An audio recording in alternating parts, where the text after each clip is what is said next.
राधे बंधु, आप देख रहे हैं आपका अपना चैनल धर्म और ज्ञान। इसमें हम चर्चा कर रहे हैं कार्तिक मास के कृष्ण पक्ष में पड़ने वाली एकादशी के बारे में। जानते हैं अब एकादशी कब करनी है और कौन से दिन एकादशी होती है। हमारे हिंदू पंचांग के अनुसार 11वीं तिथि को एकादशी कहते हैं। पूरे वर्ष में 24 एकादशी होती हैं। अधिक मास में 26 एकादशी होती हैं। एकादशी व्रत भगवान विष्णु को समर्पित है। एक माह में 2 एकादशी पड़ती हैं। एक एकादशी कृष्ण पक्ष की और दूसरी एकादशी शुक्ल पक्ष की। एकादशी की बहुत ही महिमा है। दसवीं की संध्या से लेकर और द्वादशी तक एकादशी का व्रत चलता है। ऐसा 3 दिन तक एकादशी का व्रत चलता है। जो भी एकादशी का व्रत नहीं करते उन्हें कम से कम चावल नहीं खाने चाहिए, झूठ नहीं बोलना चाहिए, दूसरों की बुराई से बचना चाहिए। एकादशी के दिन ओम नमो भगवते वासुदेवाय का जाप करना चाहिए। विष्णु सहस्त्र नाम का पाठ करना चाहिए। गजेंद्र मोक्ष और गोपाल सहस्त्र नाम का पाठ करना या सुनना चाहिए। जब महीने में 2 एकादशी होती हैं तो हरि वैष्णव जनों को अगले दिन की एकादशी रखनी चाहिए, चाहे वे 1 घंटे की क्यों ना हो, क्योंकि हमेशा उदिता एकादशी का व्रत ही करना अच्छा माना जाता है। जो 10वीं वेता एकादशी का व्रत करते हैं वो राक्षसों के स्वरूप हो जाते हैं, क्योंकि 10वीं वेता एकादशी का व्रत करने से हमारे सारे पुण्य खत्म हो जाते हैं। अब जो एकादशी आ रही है उसका नाम है रमा एकादशी। वह 9 नवंबर बृहस्पतिवार के दिन है। सुबह 8 बजे से लेकर 8 तारीख को एकादशी शुरू है और जो 9 तारीख को 10:14 तक या 41 मिनट तक रहेगी।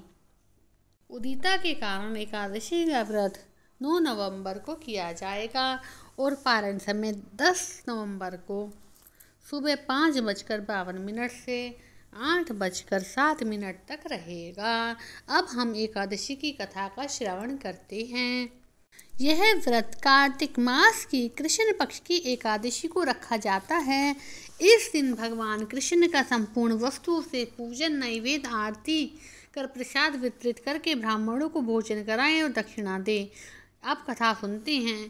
पुराने समय में मुकुंद नाम का दानी धर्मात्मा राजा था। वह प्रत्येक एकादशी का व्रत किया करता था। राज्य की प्रजा भी उसके देखा देखी प्रत्येक एकादशी का व्रत करने लगे। राजा की चंद्रभागा नाम की एक पुत्री थी। वे भी एकादशी का व्रत किया करती थी। उसका विवाह राजा चंद्रसेन के पुत्र शोभन से हुआ था। शोभन राजा के साथ ही रहता था, इसलिए वह एकादशी का व्रत करने लगा। कार्तिक मास के कृष्ण पक्ष की एकादशी को शोभन ने एकादशी का व्रत रखा, परंतु भूख से व्याकुल होकर मृत्यु को प्राप्त हो गया। इससे राजा, रानी, पुत्री बहुत दुखी हुए, परंतु एकादशी का व्रत करते रहे। शोभन को व्रत के प्रभाव से मंदराचल पर्वत पर स्थित देवनगर में आवास मिला। वहाँ उसकी सेवा में रंभादी अप्सराएं तत्पर थी। अचानक एक दिन मुकुंद मंदराचल पर्वत पर गए और वहाँ पर उन्होंने शोभन को देखा। घर आकर उन्होंने सब वृतांत रानी और पुत्री को बताया। पुत्री यह समाचार पाकर पति के पास चली गई और दोनों सुखपूर्वक जीवन व्यतीत करने लगे।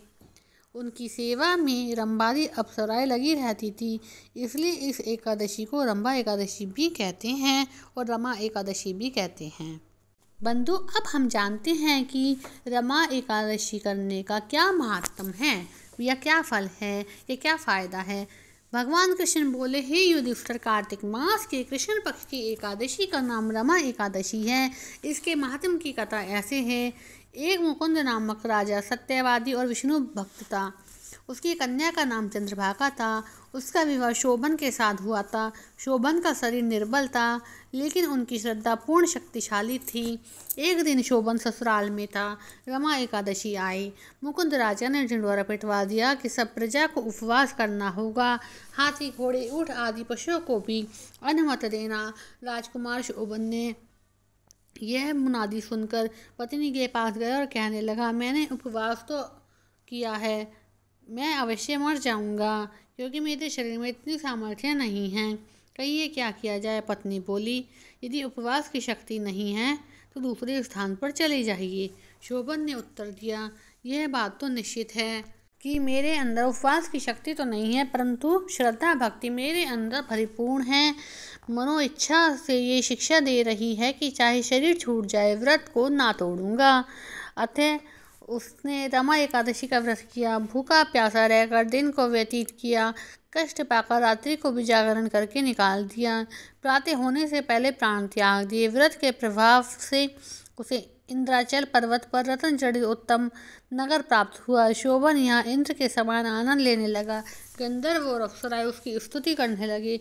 एक समय मुकुंद नगर में रहने वाला शोभन ब्राह्मण तीर्थ करने को घर से निकला। घूमता घूमता उसी नगरी में जा पहुंचा जहाँ राजा मुकुंद का दामाद स्वर्ग भोग रहा था। उसने जाकर पूछा कि किस प्रभाव से तुम्हें ये उत्तम नगर प्राप्त हुआ है, कौन से पुण्य का फल प्रकट हुआ है। शोभन ने उत्तर दी, यह सब प्रभाव रमा एकादशी का व्रत करने से मिला है। मेरे जन्मों के अनंत पाप नष्ट हो गए और यह अनुपम नगर प्राप्त हुआ।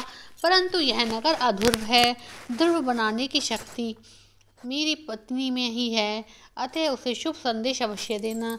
ब्राह्मण ने घर आकर चंद्रभागा से सब समाचार कहा और उसे मंदराचल पर्वत पर मुनि वामदेव के आश्रम में ले गया। मुनि ने चंद्रभागा के मंत्रों द्वारा अभिषेक किया। वह दिव्य शरीर धारण कर पति के पास चली गई।